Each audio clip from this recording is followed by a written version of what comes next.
जरा सोचिए अगर आपकी नींद किसी ने चुरा ली तो। नहीं, मैं किसी फिल्मी गाने की बात नहीं कर रहा हूँ, मैं असल जिंदगी की बात कर रहा हूँ। अगर कोई आपकी नींद चुरा लेता है तो कौन होगा वो चोर? ना तो कोई इंसान, ना कोई बीमारी, बल्कि वो नींद का चोर है आपके हाथ में ये छोटा सा मोबाइल। और यहीं से शुरू होती है आज की सबसे बड़ी लड़ाई, आपके ध्यान, आपके अटेंशन की लड़ाई। कैसे? चलिए समझते हैं। नेटफ्लिक्स के फाउंडर ने एक बार बहुत कमाल की बात कही थी। उन्होंने कहा कि फेसबुक और गूगल हमारे कंपटीशन है, लेकिन असली दुश्मन तो एक इंसान की नींद है।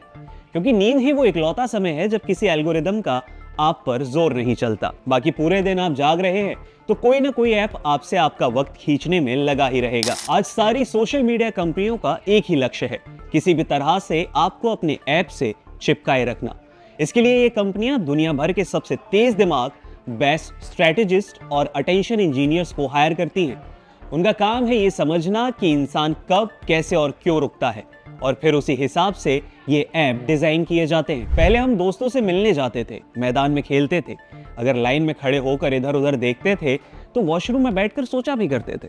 आज वो सारा समय इस मोबाइल ने खा लिया है। अगर कहीं लाइन लगी है तो मोबाइल, मूवी के बीच में ऐड आया तो मोबाइल, पति पत्नी साथ बैठे हैं, दोनों अपने अपने मोबाइल में लगे हुए हैं। यहाँ तक कि रिश्तों में झगड़े, ऑफिस में बॉस की नाराजगी, सबका एक ही कॉमन कारण है, और वो है मोबाइल। हर वक्त मोबाइल में लगे रहना। ये कोई इत्तेफाक नहीं है। नोटिफिकेशन जानबूझकर ऐसे बनाए जाते हैं कि आपके दिमाग को अलर्ट कर दें। आप सिर्फ एक नोटिफिकेशन देखने के लिए फोन खोलते हैं और कब रील्स तक पहुंच जाते हैं पता ही नहीं चलता। यूट्यूब पर पढ़ाई का वीडियो खोजने जाते हैं, लेकिन कुछ ही सेकंड में शॉर्ट्स में फंस जाते हैं। ये सब इसी तरह से डिजाइन किया गया है। असल में कैलिफोर्निया की सिलिकॉन वैली में वहां बैठे कुछ लोग वो तय कर रहे हैं कि अरबों लोगों का ध्यान किस तरफ जाएगा, और ये ध्यान बहुत बड़ी चीज है। क्योंकि जहां आपका ध्यान जाता है वहीं आपकी यादें बनती हैं, वहीं आपकी सोच बनती है, और आपका ध्यान ही किसी और के कंट्रोल में है तो फिर आपकी जिंदगी कितनी आपकी है? सोशल मीडिया आज सिर्फ प्रोडक्ट बेचने तक सीमित नहीं है। डेटा माइनिंग और बिग डेटा के जरिए आपके बिहेवियर, आपकी सोच, आपकी राजनीति तक को समझा और प्रभावित किया जाता है। पहले आप वही कंटेंट देखते थे जिसको आपने फॉलो किया है। आज प्लेटफॉर्म खुद तय करता है कि आपको क्या दिखाना है। वो नहीं जो आपके लिए अच्छा है, बल्कि वो जिससे आप ज्यादा देर तक उस ऐप पर रुके रहें। पूरा सिस्टम एक कैसीनो स्लॉट मशीन की तरह काम करता है। हर स्क्रॉल पर एक नया सरप्राइज, शायद अगला वीडियो और ज्यादा मजेदार हो। इसी उम्मीद में लोग 4-5 घंटे कब बिता देते हैं पता ही नहीं चलता, और इस दौरान इतना ज्यादा डोपामिन रिलीज होता है कि बाद में पढ़ाई, काम या किताब पर फोकस करना ही मुश्किल हो जाता है।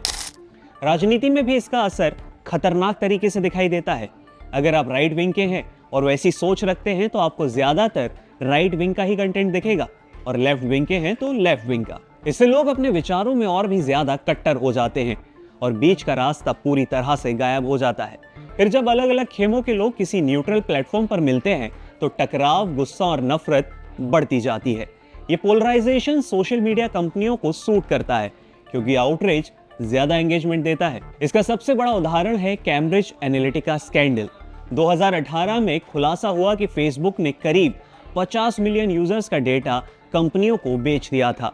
इसी डेटा से लोगों की साइकोलॉजिकल प्रोफाइल बनाई गई और फिर उन्हें टारगेट पॉलिटिकल कंटेंट दिखाया गया। नतीजा रहा कि लाखों लोगों की राय बदल गई। हालांकि ऐसा करने के लिए बाद में फेसबुक पर भारी जुर्माना लगा और माफी तक मांगनी पड़ी। सीधी बात है कि लोग फेसबुक या इंस्टाग्राम पर लड़ने तो नहीं आते, वो कनेक्ट करने, एंटरटेनमेंट या फिर कुछ सीखने आते हैं। लेकिन अगर उन्हें शांति और सच्चाई ही नहीं दी जाए तो वे जल्दी ऐप छोड़ देंगे। इसलिए फीड को और तेज, उत्तेजक और भावनात्मक रखा जाता है, क्योंकि सच अक्सर बोरिंग होता है लेकिन झूठ और साजिश बहुत ही दिलचस्प। अब सवाल ये नहीं है कि सोशल मीडिया बुरा है या अच्छा है, सवाल ये है कि क्या आपके ध्यान पर आपका कंट्रोल है या फिर किसी और का।